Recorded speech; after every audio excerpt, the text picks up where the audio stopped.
What's up, duelists? This weekend was RBET LA 2024, and what a weekend it was. A lot of players, sold out event, packed house. It was very, very exciting. The energy was off the charts. Literally, it was an intense event. It was very competitive. The top 16 has a ton of decks that have innovated, decks that haven't been changed in over a decade. So, without further ado, let's just get into the top 16 deck lists.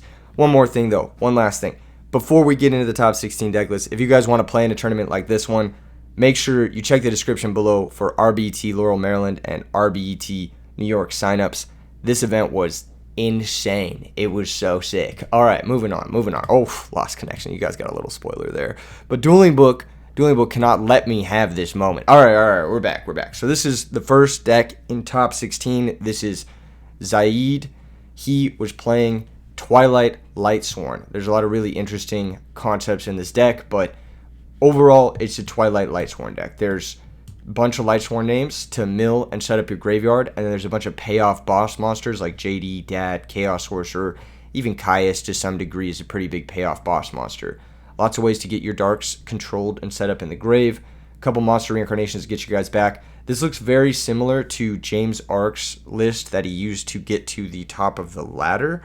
But there are some notable changes. I think the Pot of Avarice is something that's very unique. We actually saw it pretty like, what is it? Not pretty. We saw it do really well on camera, actually. If you guys want to watch the matches, they are up on the channel under the live tab. So if you haven't caught up on the tournament coverage, maybe pause this right now and go watch the tournament. Go see who ends up winning, because let me tell you, even the top 16 portion was just some of the best Yu-Gi-Oh! I've ever played. There were plays I've never seen done before. We'll get into that later in the video. Anyway, Zaid, Twilight Sworn GOAT, the only Lightsworn deck to make it into top 16. Unfortunately, though, in his top 16 match, he did have a deck list error, and so he was issued a game loss.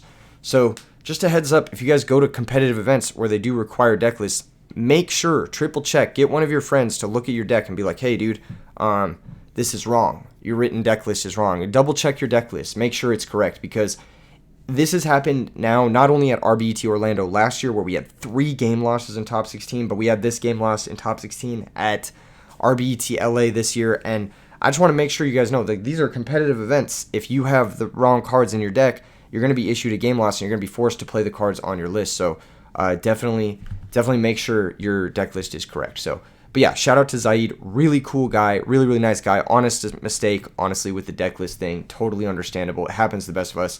I've done it before in a Pokemon event, so it just happens. But I just wanted to use this as an example for you guys coming to the events. Like, get a homie, just look over your deck list. Like, it takes like an extra 5 minutes, but it can save you your top 16 run. But very cool list, very solid stuff. I like it a lot. Let's move on to the next one. The next top 16 list we've got is Robert S. Shout out Robert S. for topping with Rescue Cat. No Doom Calibers, just Rescue Cat, just good old fashioned Hamster Raikou Caius plus the Rescue Cat combo plus Avarice to restart it all. There's a lot of interesting things going on in this deck list, most notably the triple legacy of Yatagarasu and the sideboard. We'll get into that in a second, but triple legacy is kind of the story of this tournament. As we get higher and higher into the top 8, you're going to see more and more of this card. This is just, nowadays, I would say, an Edison staple. I would say that this is a card that a lot of players have decided to include in their deck, and for good reason. The number two question I get about this card is, why do people play this over Upstart? And there are a million reasons, but the biggest reason is it can go +1 when Upstart can never go +1. If you set a legacy and your opponent plays Heavy Storm and you chain legacy, you got a card out of your legacy of Yatagarasu that you would never have got out of Upstart. The other big reason is Upstart Goblin gives your opponent 1,000 life points. And in this format, Edison format, if you think those 1,000 life points don't matter, you're kidding yourself. Those 1,000 life points definitely matter. Tons of kill setups don't end up working because of 1,000 life points. Like, there's so many games that come down to like 100 or even 25 life points. There was a game on camera that came down to 25 life points. Dead ass. So it definitely matters. It absolutely will lose you games giving your opponent 1,000 life points. So, yeah, those are the 2 big reasons. And then the other question I get, the number 1 question I get about Legacy of Yatagarasu is, why do you play this over Jar Greek? Because it's strictly better, all right? It's strictly better. That's it. That being said, in this deck, I'm not sold on it. I actually don't think it. I don't think it's better than Upstart in this deck. Surprisingly, yeah, it can go +1, but it's not a spell you can pitch to Monk, and I think that that's like actually an upside of Upstart in this specific deck. And that being said, I also really hate playing draw cards when your garnets outnumber your payoffs. You kind of have 2 payoffs in this deck, and you have like 4 or 5 garnets. Like you have Descendant, Triple Airbellum. You really don't want to be drawing those cards. There are also some cards you really don't want to draw in multiples. Now, I understand why you wouldn't want to play Upstart alongside Cold Wave. That makes sense. Hold up. Let me switch this ban list so you guys can see what's limited and what's not. But, Triple Legacy, it's a strong card. It worked out very well for Robert. Now, again, Robert S., Sunday was Father's Day. He wasn't able to make it to play in the top 16. So I'm curious to see if he would have been able to take down his opponent in top 16 or move on to top 8. But alas, he had family obligations and family comes first. So shout out to Robert S. for showing up and playing in this event. He did great. Congratulations to him on making top 16 with a deck that has never really come that close in a long time. This is a very clean list. This is a very cut and dry. We're going to make our power plays. We're going to make our Caius Hamster play. We're going to make our Cyber Dragon Rescue Cat play, Cyber Dragon Monk, etc. You're going to make the power plays. You're going to have some defense. You're going to have Pot of Avarice to recycle the power plays. It's very, very cut and dry. And I do like this deck, especially into a field of all Blackwings. This weekend was a ton of Blackwings. There were so many Blackwing decks. It was the most played deck by far. I think it was the most Blackwings we've ever seen in a tournament. And because this deck has the 3 Gravekeeper Spy, the 2 Hamster, great defensive options versus Blackwings, the 2 Cyber Dragons, great offensive options versus Blackwings, as well as Caius, which is a great offensive option versus Blackwings. And then it has that Cold Wave, so you can go for that big Rescue Cat play, and the Airbellums plus the Mind Control, Brain Control to like disrupt their board, take their monster, shut off their Icarus attack, rip their hand, that sort of thing. I think this deck has a great Blackwing matchup. And so I think as a result of that, it makes sense that this deck was going to do well into a field of all Blackwings. The sideboard is fucking insane. It's just all purple cards. 3 of Floodgate, 3 of Floodgate, 3 of Fuck Your Normal Summon Effect, double Fiendish Chain. I'm not even sure what this is there for. Triple Threatening Roar, probably for the everything matchup. The Threatening Roar is actually excellent in the Rescue Cat decks. You stop your opponent from like aggroing you out, and then you can make Arcanite very easily and just blow up whatever their push was. So very strong card. It's chainable too against like Dragon Turbo. Easy swap in for the legacies in some matchups or whatever. And then 1 Starlight Road, which is just an auto win card versus decks that are looking to blow up more than 1 card at a time. So yeah, really solid deck list. Shout out to Robert for coming through and playing. Really, really good stuff. Moving on. We got top 16, Izzy B. Izzy B is kind of known for playing this deck. This is Vayu Turbo. This list looks very similar to Vayu Turbo lists we've seen in the past. It doesn't have that updated tech from last weekend's RBET just yet. It does have the Spirit Reaper in the main. That card is a card I'm a big fan of in this deck. I do like playing Spirit Reaper a lot. He's also got the 6 standard spells, but he's not playing Charge, which I think is wild because I think Charge is just a straight up power card in this deck. I think it's broken as fuck. I think cutting Charge is crazy. I would much rather play Charge than some of these other cards, but hey, it worked out well for Izzy. Made it to top 16. Sideboard has some interesting ones. 1 Kaiku the Ghost Destroyer, no Cyber Dragons. He's got My Body as a shield to help defend his set monsters from Nobleman or from other ways to get blown up. 1 Lightning Vortex to deal with all that bullshit. 1 Mind Control. This card's just fucking amazing. Should probably be in almost every single deck. Yeah, just good stuff. No legacies in the deck though. Nothing really chainable in the main outside of Dust Shoot. So a little bit of a list that it looks like the older Vayu Turbo list from like last year kinda, and not as up to date with some of the ones that have had a lot more success in like the Ultimate Time Wizard with the legacies, with the chainable stuff, or like the list we saw last weekend with the Triple Greffer Book of Moons, etc. So moving on. Top 16. Congratulations to Izzy. This is not his first top 16 performance.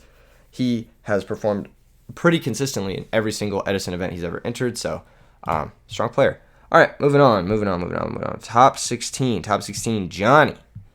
Johnny, top 16 with Blackwings. Once again, triple Legacy of Yatagarasu. Story of the weekend was this card. This card's just fantastic in Edison format. It just really, really shines. Your opponent goes Caius, target it, you chain it, you draw a card. They go Raikou, target it, you chain it, you draw a card. Typhoon, Dust Tornado, Heavy Storm, Icarus, whatever. It just gets you pluses. And on top of that, it digs you towards your power cards, your Black Whirlwind, your Dark Armed. It makes your deck more consistent. It means you don't have to pump your deck full of like weird niche like cards like My Body as a Shield in the main that like maybe come up here and there in like niche circumstances, but sometimes just brick. Legacy of Yugioh is just never going to be a brick. It's always going to be a card you can just burn to dig deeper. Yes, it does slow your deck down to play them, but the upside is much higher than having to play a card that like could potentially be dead in a number of circumstances. So yeah, really, really cool stuff. Pretty straightforward list. I mean, there's really not much to say here. The Mind Crush deck dev is interesting. A lot of players were playing Mind Crush this weekend. Speaking of which, the next top 16 list is someone who really, really enjoys the card Mind Crush so much that he's playing DD Designator as well. This is Tommy Dang's top 16 fairy list. Now, he had a bit of a tough matchup, tough draw in top 16. We'll get into that more later when we talk about the top 8 deck lists. But again, into a field of all Blackwings, Fairies is probably the best pick. I mean, it's just such a good, it has such a good Blackwing matchup. And as long as you can fade the DDV or you can negate it with stuff like Herald of Purple Light or Royal Decree, for example, he has 4 ways to just full stop Deck Devastation Virus in the post-board games. And a lot of players were also skimping on DDV this weekend. We'll get into that in a bit. They were playing 1 or 0, just to sort of like say fairies aren't real. I'm not going to run into them. Nobody plays them. And as a result, Tommy was able to punish all those let's say greedy Blackwing players and made it all the way to top 16. Now, of course, Legacy of Yugioh in this deck is even better than in the other decks because you do play the full 6 hand traps. So you're not even defenseless if you lose all your back row. So it's really good. One thing that's really interesting about Tommy's list is if you look at his back row here, the only ones that aren't chainable are Oppression and Mirror Force. The rest of his back row is all chainable. So he can set anything into Raikou, Caius, whatever, and at the very least, he's going to get some amount of value out of being able to chain a card, which is really cool. Call of the Haunted is technically a chainable, but it's only really a chainable if you have Card Trooper or Dialk in the grave. That can happen pretty frequently, thanks to how easy it is to get Dialk into play and get it into grave, but it's like a half chainable, I'd say. But that's really interesting that all of his back row is chainable.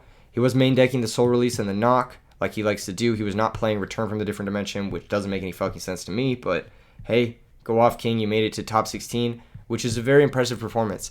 Tommy pretty much no-lifes this deck, so this is the only deck he plays, and he did really well with it. And I think that that's kind of something that, like, in these early stages of Edison, if you are playing Fairy, you kind of have to no-life it, because it's one of those decks where even if you're a little bit out of practice, you're going to make dumb mistakes and just lose. Like, it's a really, really hard deck to play. There were some mistakes that he made in top 16 that absolutely cost him his top 16 game. So shout out to him for bringing one of the hardest decks to play.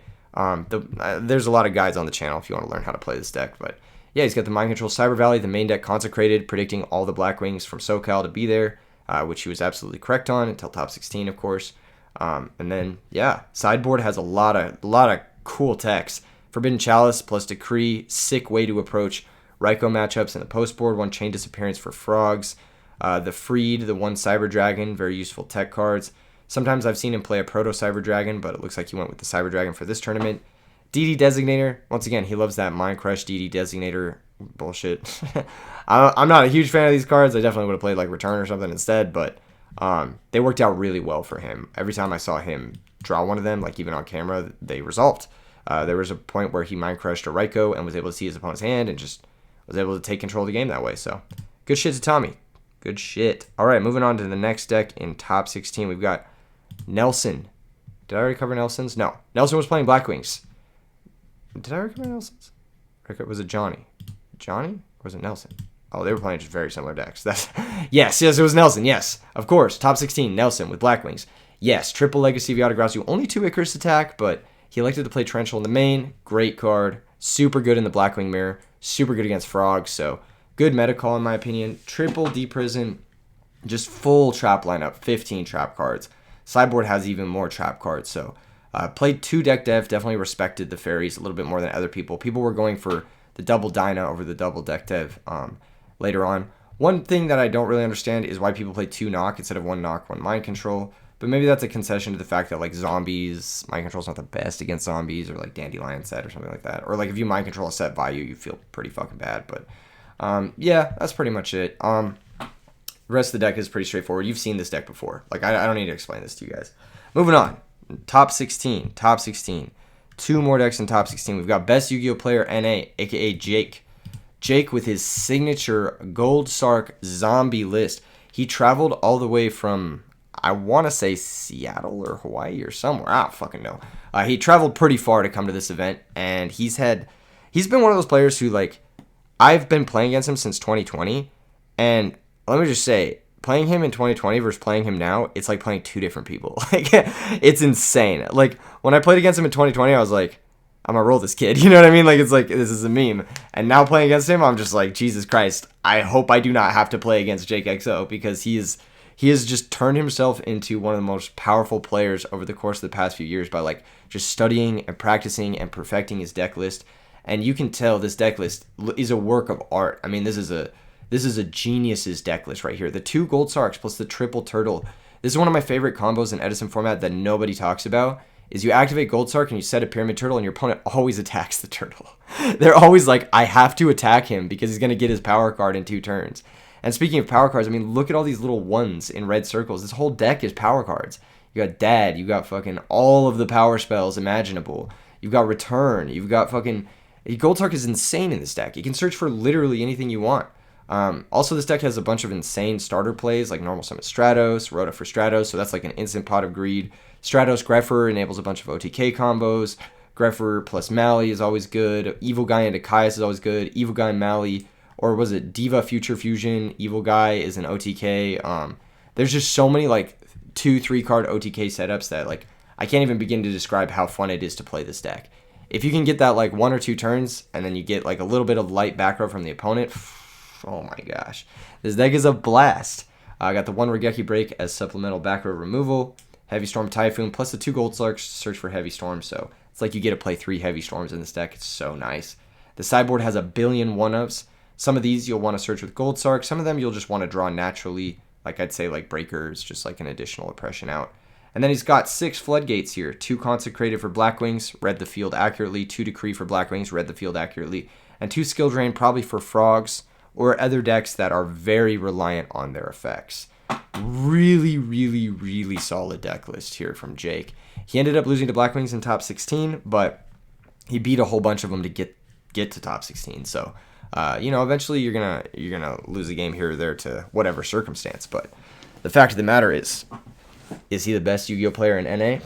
Possibly on his way to being there. All right, and then the last top 16 deck list, which I'm sure all of you guys are waiting for. I believe this is the last. Yeah, this is the last one. Is Nima's Quick Draw Machina deck list. Now, Nima was actually the only undefeated player in Swiss, which is very interesting because that means this is the second time this year at a major tournament Quick Draw Dandelion has gone undefeated in Swiss. So, slept on? I think so. Let's talk a little bit about this list. Triple Machina Gear Frame, Triple Machina Fortress, Double Machina Force. Classic package. Stuff we've seen from the ×2 style Machina Lightsworn decks. ×2 definitely popularized the Hamster Machina style decks. However, we've not seen this Quick Draw and Dandelion and Debris package in these decks in some time. These cards, Quick Draw, Dandelion, on top of the Gear Frame, they make your Frog matchup nearly unlosable. The fact of the matter is, if you get a drill going versus Frogs game 1, if they don't have specifically a discard trap, then you're going to cook them, and you have a lot of ways to interact with the discard traps in the Typhoon and the double trap stun, as well as Lila plus Raikou to force them.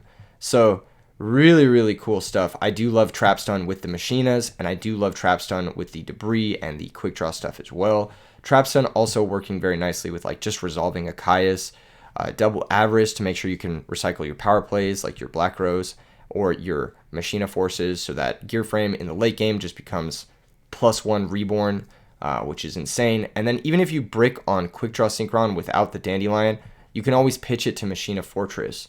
So it's never really that dead in this deck. And Dandelion is another great mill that just keeps you alive against those aggro decks, especially against Vayu Turbo.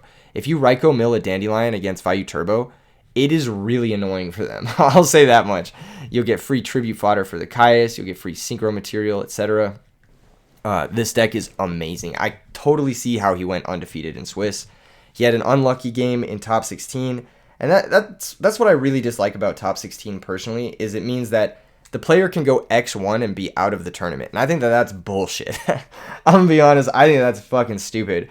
you can have an undefeated run and then just be instantly out of top 8 contention because of just a one of game. Like, that's why I hate top 16. So we've talked about in a couple of instances revising the tournament structure to make top 16 like double elimination or something like that, just so that like a player isn't out of the tournament after their first loss. I think that that's kind of silly.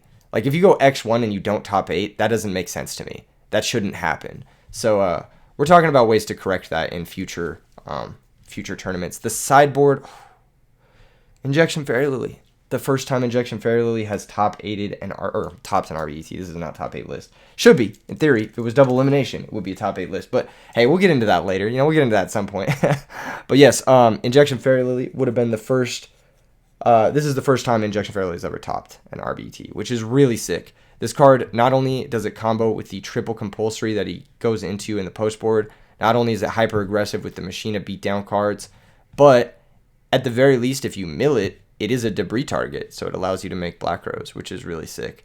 This card is very broken. I think it is very slept on in Edison format, and I think it deserves to see more play, especially in decks that are playing multiple copies of Compulsory Evacuation Device. Your opponent's Solemn Judgment's a little too early, boom, they're just done. Injection Fairy Lily is this one card OTK. It's kind of like a limiter removal that doesn't need a machine in play. So really, really cool stuff. The rest of the sideboard is pretty straightforward. Mind Crush makes sense with the triple compulsory. Mind Control, obviously very strong, especially when you're playing your own Raikos. If you take a hamster, you can grab one out of your deck. Extra deck is a work of art. I actually think it's very difficult to make an extra deck work when you have both Plague, Debris, and Quick Draw, because you have to find all of the synchros that you make with all of them. It looks like the biggest concession here was going with one Drill Warrior. I would have liked to fit a second Drill Warrior and a Junk Archer in here somewhere, but those are probably the biggest concessions. The Gotems, you kind of have to play it. All of the dragons that he chose to play, he elected to cut Ancient Fairy Dragon. Makes sense because he only has one Debris. So the first Debris is always making Black Rose or Iron Chain. It's never making Ancient Fairy. Ancient Fairy is usually just like a late game Debris play. And if you want a late game Debris, you're going to have to Avarice back your Debris anyway. So yeah, makes sense.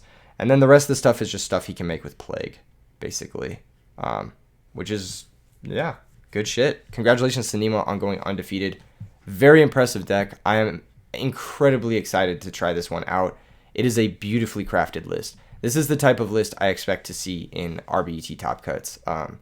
Absolute innovation. Like, this is a list we've never seen before, and it's a list that I'm sure we will see a lot of in the future because it is very fucking good. All right, moving on. Top 8. Starting things off with top 8, we've got Sam Hall, who top 8'd with Blackwings. 2 main deck Dust Tornado for his Chainables. No legacies in the main.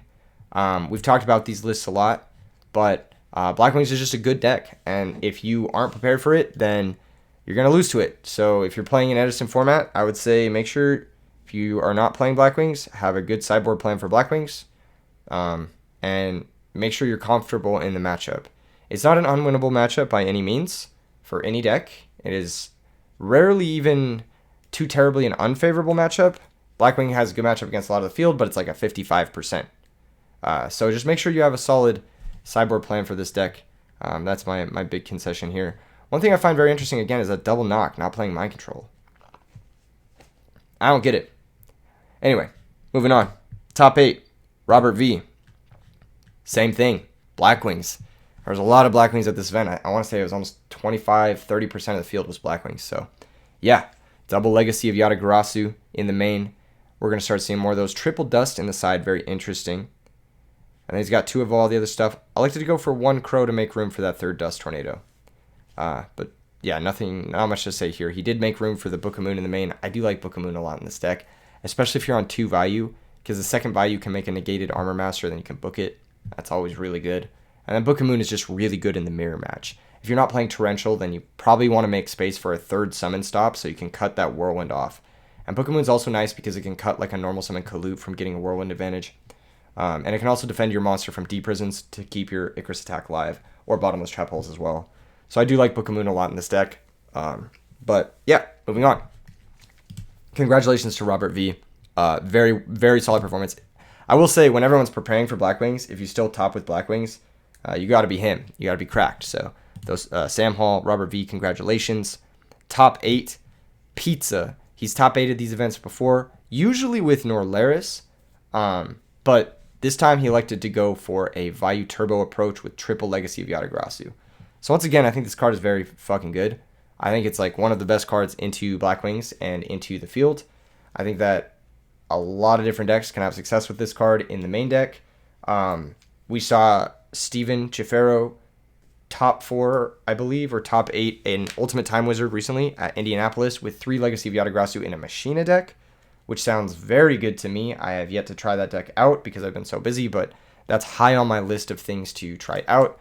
And it looks like he had success with it here in his Vayu Turbo deck. Now, Vayu Turbo, it's a little bit of a mixed bag because there's like, again, a critical mass of like quote-unquote garnets that you don't really want to draw. But in Vayu Turbo, you have Dark Refer, which can help you convert the garnets from hand. So seeing Dark Refer makes it okay. Like, yeah, you don't really want to be drawing Plague, Necro, Vayu Turbo, or Vayu in the fucking, in multiples. And you don't really want to be drawing flip effects in multiples. It doesn't feel that good. But if you draw the Dark Monsters and Greffer, it's not too bad. It's like pretty good, actually. So it's a mixed bag for me in Vayu Turbo Legacy of Yatagrasu. I'm not entirely sold on it, but clearly worked out very well for Pizza. His sideboard is very interesting. He's got Double Kaiku the Ghost Destroyer as his premier graveyard hate. This also defends him from Graveyard Crows, or not Graveyard Crows, DD Crows as well. So if he summons this, his Vayu plays can't get DD Crowed. I do like this quite a bit. One deck depth, like I said, a lot of players were slimming down on deck devs. It's not very good versus Blackwings, and it's also not very good versus Frogs. It's like okay versus Vayu Turbo, but not like amazing. It's like an okay card right now in the metagame. It's good against some of the like decks you might not expect to see, but if you're preparing for a mostly Blackwing field and you're just like, okay, I'll just dodge fairies, dodge Dragon Turbo, then yeah, you can totally slim on deck dev and just focus on some of the other more impactful cards that are like guaranteed to do something, like Dust Tornado, Kaiku the Ghost Destroyer, Mind Control, etc. He was playing My Body as a Shield, but I did talk to him after the event, and he said the only reason he played My Body as a Shield is because Eric Shen did, and he said it was the worst card for him the entire event. He said he hated it. And that's kind of my opinion on My Body as a Shield, but I know a lot of players swear by it. Like Juan Morioki, aka Swagger, swears by this card. And yeah, I don't know. It's one of those cards that's like, if you have it at the right moment, it's good. But you have to have it at the right moment, and you also have to want to give up 1,500 life points, which, yeah, I don't know. Transmigration Prophecy, I saw a lot of players playing this. I asked a lot of people about it, about their experiences with it, and almost every single person I asked said it was worse than Crow for them. So I'm not sure about this card. A lot of people were playing it, though. I think it has merit in Vayu Turbo for a couple of reasons. The big reason for me is that this deck is a hot fucking ass when you mill Dad Burial. This deck doesn't do anything when you mill those two cards. So having like a way to not only interrupt your opponent's graveyard, but also be able to shuffle back one of your win cons is pretty fucking important. Like, I think that alone makes me like want to consider it highly in this specific deck. I think in Vayu Turbo, the Transmigration Prophecy has a higher equity than in like Blackwings, for example, where you have a higher number of power cards. Like you have Black Whirlwinds, you have like Icaruses, and you're also not randomly milling your win cons.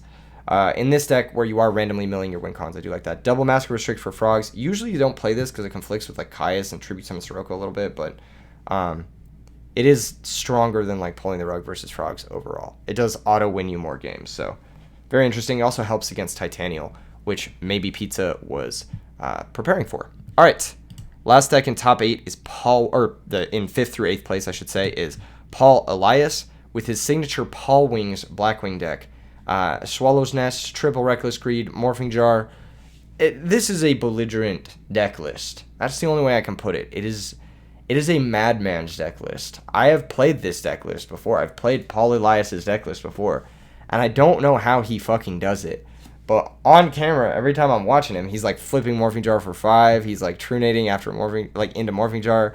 He's like Swallow's Nest at the perfect moment. Every time I play this deck, I draw like 1 Reckless. I get draw locked. I draw double Vayu, and I just fucking scream. I don't understand how he does it, but it worked out really well for him this weekend. He made it all the way to top 8.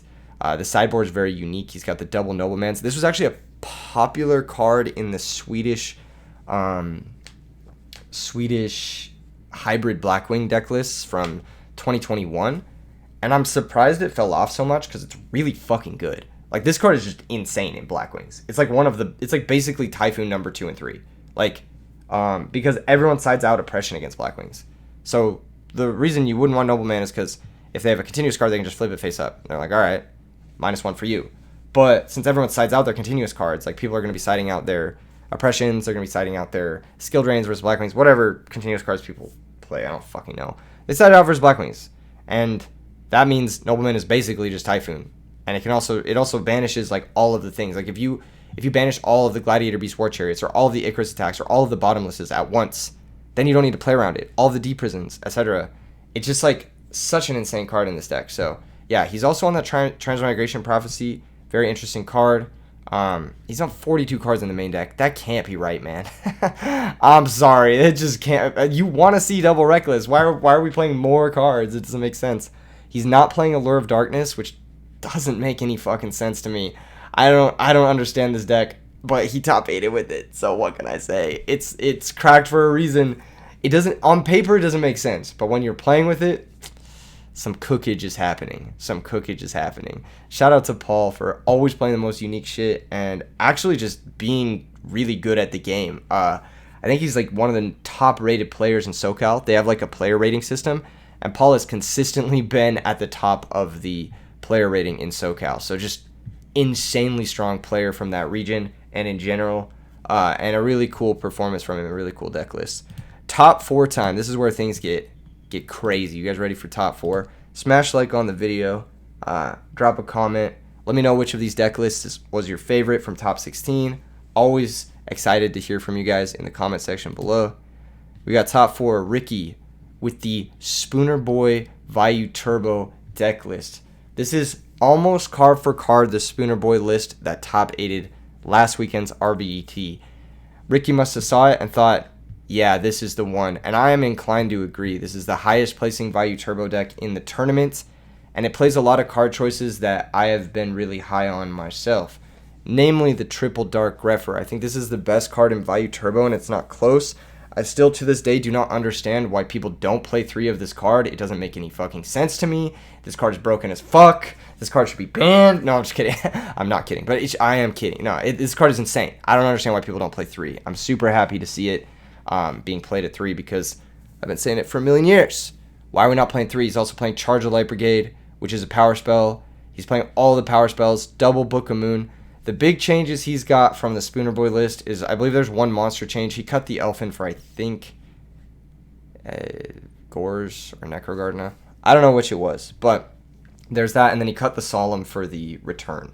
And I do like that change. I actually do like cutting Solemn for Return. I don't like cutting Elfin, because Elfin definitely improves the books a lot. It allows you to go straight into Armor Master with Grepher plus Vayu or Grepher plus Elfin. And then once you have the Armor Master in play, Armor Master plus Book is like a pseudo FDK versus Blackwings. So, yeah, I definitely would have elected to keep the Elfin. But sideboard looks almost identical to Spooner Boy's sideboard. Triple deck dev, none of that bullshit. He definitely was on the decrees as well. Double Crow, 1 Dyna, 1 Cyber Dragon. This was a last minute change for him. He switched 1 Cyber Dragon for a Dyna. I wonder why. I don't know. Maybe Ricky's watching this. He can comment on this. We watched Ricky play in this event. We watched him play versus Blackwings. He did very well this event, and largely in part to the double Book of Moon. I'll say it. He also had a game where he returned for a bunch. Really, really solid list. I like this list a lot. Card Destruction is actually a really unique card in this deck. It's actually pretty good in some matchups, particularly against Dragon Turbo. They'll combo off. They'll draw their whole deck. They'll maybe have 6 cards in hand, a couple cards left in deck. You play Card Destruction, they just lose. It's actually kind of crazy. And there are some decks that like particularly Dragon Turbo, but they'll like sandbag their win cons, like they'll sandbag miracles and shit. And you just Card Destruction them, they discard all their miracles, and it's like, how do they win now? You can randomly just like destroy people who are like very reliant on specific cards to win the game against you. And it also in this deck has a lot of great cards to discard, namely Sirocco, Vayu, but also Necrogardna and Plague, as well as just Darks and Lights to set up for Chaos Sorcerer and Dark Armed. So just very, very solid stuff. Very, very solid list. Congratulations to Ricky for bringing this new, innovated Vayu Turbo list. And kind of, like I said in last week's top 8 video, I think this is the new standard for Value Turbo. I legit do. I think this list is better. I've played similar lists. I haven't played this exact list, obviously, but I did play Spooner Boy's list a little bit over the weekend, and I was like, yeah, this deck just feels better than the previous versions of Value Turbo. Lighter on the trap cards, I actually think is better. This deck should play more like an OTK deck because that's what it is. Anyway, moving on. Fourth place, well, third or fourth place, Marshall with Amaryllis. The only Amaryllis player to make it into top 8. This is a very clean looking list. There are a couple cards that are missing that I feel like shouldn't be. For example, Foolish Burial. I'm a big fan of this card in this deck. I think it does a lot. It just cooks in this deck. Opening Foolish Lone Fire is like crack. Foolish send Necro or Plague is always fine too. Foolish sets up Debris. It sends Dandelion. It sends Amaryllis. It sets up your whole deck basically. It can set up Mark of the Rose, make it live. It can set up Miracle Fertilizer, make it live. I just think not playing Foolish Burial is a little silly. That's the one thing I think about this list is a big oversight. Other than that, Decklist looks amazing. I think the deck performed well. This Botanical Lion looked very good on camera. Miracle Fertilizer is kind of the new tech. I personally play 3 in my list. I play 1 Raikou and 3 Miracle Fertilizer because I'm a greedy son of a bitch. But 2 Miracle Fertilizer is still really good, and every time it resolved on camera, it looked insane. This deck likes to take advantage of the downsides of Hidden Armory and Miracle Fertilizer, and they stack them all on one turn. So it's like, yeah, you're only missing 1 turn of a normal summon, but you're getting multiple powerful effects as a trade-off, and usually that's just worth it. Triple Phoenix Wing, gotta have it. It's the best trap card in this deck by far. Sideboard, very straightforward. He's got Consecrated Decree for Blackwing, so very prepared for the Blackwing matchup. He's got Dust Tornadoes as well. He's got Aaron, which can shuffle monsters back into the deck. This card always puts in work. People always forget about this card in post-board games. You can charge for it. It's just a nasty mix-up. Helps you against those battle recruiters that this deck can sometimes struggle with. Cards like Shining Angel, cards like Pyramid Turtle, Spirit Reaper. This deck can be really annoyed by those. And Aaron can come in and just really make sure you don't have issues with that. It gives you a repeat thing. And one of the cool things about this deck is, like, if you summon Aaron, they bottomless it, you can just DDR it back. And then there she is again. Deal with her again, you know what I mean? Mills 3 at the end, super good. Love the sideboard. I know that Gale is also an interesting sideboard tech that Lil Man Yu-Gi-Oh came up with from his Ultimate Time Wizard run, I believe. Basically, what the Gale is there for is you have a lot of steal effects, like between Brain Control, Mark of the Rose, and Triple Hidden Armory to take a Blackwing monster. Sometimes you'll take Ashura, run over another Blackwing monster, search Gale from the deck, and then you can like make your own Armor Master, or you can Black Rose them, or do a whole bunch of different things. Extra deck makes sense. It's got all the dragons, except for... No, it's got all the dragons for Debris Dragon. It's got all the Synchros for Plague. No Quick Draw on this list, but I know not a lot of people aren't onto Quick Draw and Amaryllis quite yet. I do think that's the future, low-key, but this list is very tight. It cut all the bullshit from all the previous topping lists, and he was able to have an excellent run in his tournament against a lot of Blackwings. Actually was able to take down a lot of Blackwings to make it all the way to top 4. So congratulations to Marshall for playing one of the newer decks in the format, Amaryllis, invented by Carpath, innovated by Lil Man, and a bunch of other players who have had a lot of success with it. This is one of the scariest decks in the format. Definitely a top tier deck. Respect it, or else it will destroy you. Second place, we got David. And this is where the Legacy of Yatagrasu conversation gets taken to another level. He said, Legacy of Yatagrasu is so good, I want more. I want more of them. I want 5 of them, actually. I want all of my best cards, and I don't want to play multiples of anything that can brick. I don't want to play any bullshit. I don't want to play any discard traps and not have to discard like good cards. I just want to play the hand traps, Trag Gores, Battle Fader, and all my stuff is going to be chainable. 6 chainable traps, 5 of them the draw traps to make sure he can consistently see his payoffs or consistently see his frogs. He's down to 2 swap frogs. Now, I advocated for 2 swap frogs a long time ago in the Edison format Discord, and people jumped down my throat. They were like, Keegan, what the fuck do you mean 2 swap frogs? You want to see Treeborn every game. You lose the game if you don't see Treeborn. I'm like, yeah, but like after you see Treeborn, swap frog's just a dead card, and you want to draw as little frogs after you see Treeborn as possible. And the only real big concession you can make here is cutting a swap frog, because you can't really cut a dupe. You need 2 for the lock. You can't really cut Substitute. It's the best one. And cutting a Treeborn makes you too vulnerable to like random bullshit like Caius or a DD Crow in game 1, or even something like an Aaron or whatever. Chaos Sorcerer. One way or another, your Treeborn getting banished in game 1, I think you just need both. So cutting a Swap Frog is the only logical decision, and David came to that same conclusion. Having 5 of the draw traps also makes sure you'll probably see the frogs in a game, let's be real. Sangan kind of taking place over the 3rd Swap Frog. I love this change. I actually think this is such a smart change. Look at what Sangan does for this deck. Let's take a look at this, right? So the biggest weakness in Hero Frogs is you see your frogs, or you see your heroes, or you see your payoffs, but you don't see a critical piece to add those things together to a win. Sangan can get you to Substitute, which gets you to all of your frogs. Sangan can get you to Elemental Hero Ocean or Evil Guy Prodigy, so it gets you to all of your heroes if you need them for Miracle. Or Sangan can actually get you to a payoff in the form of Junk Synchron. So Sangan can get you to literally anything you need in your deck, and then on top of that, it prevents you from being OTK'd because it can search for Battle Fader. So if you have a Sangan in play, and it gets run over by battle and your opponent's like trying to push, you just search a Battle Fader, you stop their turn, and then you come back on your turn. This card opens up so much in this deck. It is a very strong set turn 1. It plays into Raikou very well against Vayu Turbo. It plays into Torrential Tribute, which this deck normally has trouble with. It's a great sacrifice for your Monarchs. It's a great synchro partner for Junk Synchron. It's just a very strong card in this deck. I really, really like this inclusion from David. I don't see a lot of people playing it. It's super smart. Super, super smart. It's just an extra way to unlock every part of this deck and make sure you get all your powerful cards just popping. It's even a great sacrifice for enemy controller. You can go summon Sangan, sacrifice it for enemy controller, take your opponent's guy, search Swap Frog, pitch, special swap, bounce your opponent's guy. There's a million cool plays you could do with it. I just love it in this deck. It works super perfectly for me, personally. Sideboard is very straightforward. All the good shit. 5 ways to remove floodgates like Mask of Restrict or pulling the rug. That's not a floodgate, but you get what I'm saying. Triple DD Crow to draw into. More hand traps to draw into off of your 5 draw traps. Double Cyber Dragon, triple Vanities. This is the best tribute monster, I think, in Edison format that isn't Caius, in my opinion. It's really high up there. It's really, really good. In the matchups where it's good, it just wins. And then double Snowman Eater to help defend you against those aggro decks that are trying to rush you down. This list is super clean. David played this deck better than anyone I've ever seen. He made plays that I had never even seen before. I highly encourage you to watch his top 8 run, his top 16 run in the VOD. I highly, highly, highly encourage it. He made this deck look 10 tiers better than it actually is just by playing out of his goddamn mind. There was this insane play. Oh my gosh, I don't even want to spoil it, but it involves Gores. I'll say that much.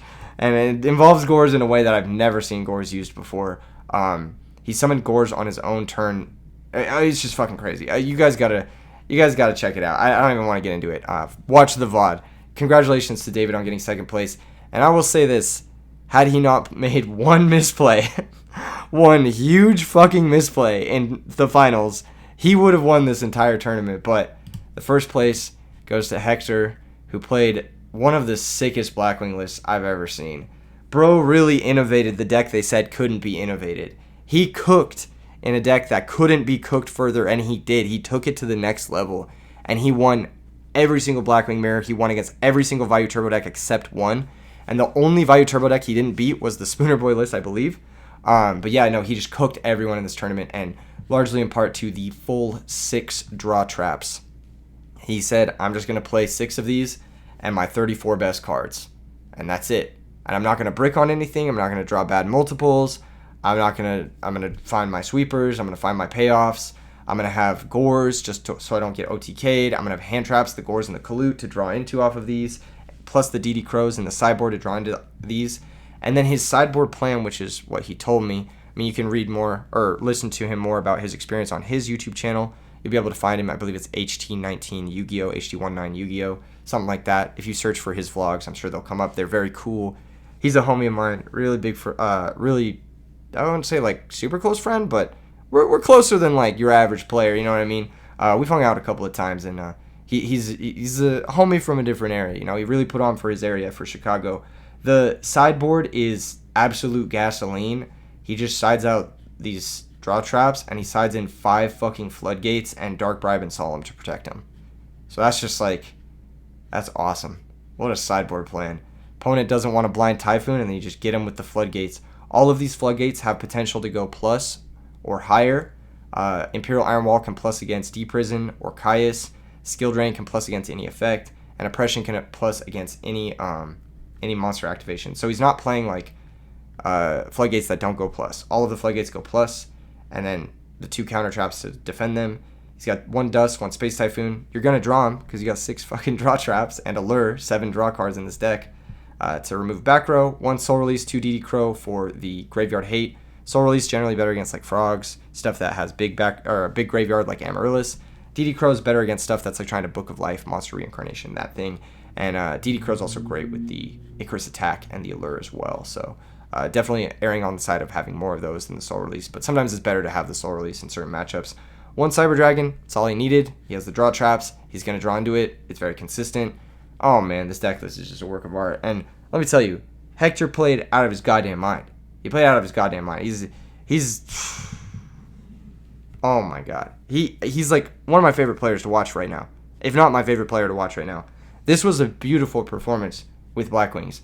I think this list elevates Blackwings to being one of my favorite decks in the format. If not my favorite deck in the format. It's just so sick. It was so sick. There was this one play on camera where he set 4 and his opponent went Heavy Storm and he's like, alright, Chain Jar, Chain Legacy, nice Heavy Storm, bro. It was the fucking funniest shit. And then on his next turn, he proceeded to set 3 more, and his opponent was just like, fuck me. And he just got owned. It was so sick. Oh my gosh. I fucking... Such a sick deck list, man. And such a sick performance from Hector. Oh my god. RBET really is really sick. It's really, really sick. I love this list. And it looks like a blast to play. If you've ever resolved a Legacy or a Jar of Greed, it's just drawing cards is fun. It's fucking fun, right? Like, we should be able to draw more cards, so... Yeah, absolutely maxing out both the first and the second place lists. David and HG19 almost playing the full 5 or 6 copies of Legacy and Jar, and absolutely paid off for them in this tournament. It got them massive wins. I mean, like, the prizes were insane. To begin with, there was the RBET trophy, the RBET top 8 mats, of course, the insane card prize. I believe the first place was triple Ultimate Caius, second place was like Ultimate Dad, Ultimate JD, and then they get the invite as well to RBET Rulers, which is a huge prize pool free tournament that they get to enter as an invitational. So damn, just fucking sick event, man. I really can't thank you guys enough, everyone who came out, and big shout outs to Hector. Actually, I got to know him a lot better this weekend. We boarded together, and he's just a really cool guy. I have nothing but nice things to say about Hector, and I'm super, super happy that he was able to win this tournament.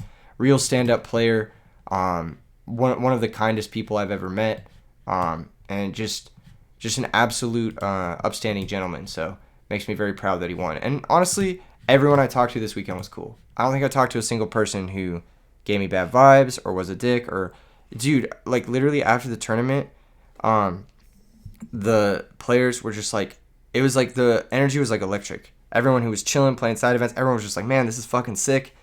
It was like a big fucking party. I don't know how to describe it. It was just a big fucking party. And it was like, just the best vibe ever. I can't wait for Maryland. You guys, I can't wait. It's going to be so fucking cool. Thank you guys for tuning in. Once again, let me know in the comments which ones you liked the most. And I'll see you guys in the next vid. Peace.